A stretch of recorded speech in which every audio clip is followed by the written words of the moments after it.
ఎంతమందికి మామిడికాయ పులిహోర అంటే ఇష్టమో కమెంట్ చేయండి.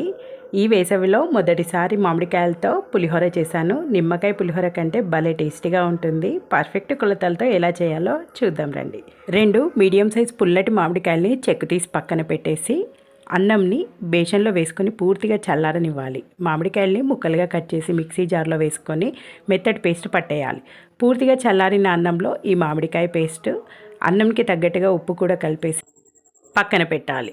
ఇప్పుడు స్టవ్ ఆన్ చేసి చిన్న కడాయి పెట్టుకొని 1 టీ స్పూన్ వరకు జీలకర్ర, పావు టీ స్పూన్ మెంతులు వేసి వేయించుకొని పొడి చేసి పక్కన పెట్టాలి. స్టవ్ పై కడాయి పెట్టి 4 టీ స్పూన్ల వరకు ఆయిల్ వేసేసి ఆవాలు, జీలకర్ర, పల్లీలు, శనగపప్పు, మినపప్పు, పచ్చిమిర్చి ముక్కలు, ఎండుమిర్చి ముక్కలు, కొద్దిగా కరివేపాకు, 1 టీ స్పూన్ వరకు పసుపు వేసేసి వేగాక చల్లారనివ్వాలి.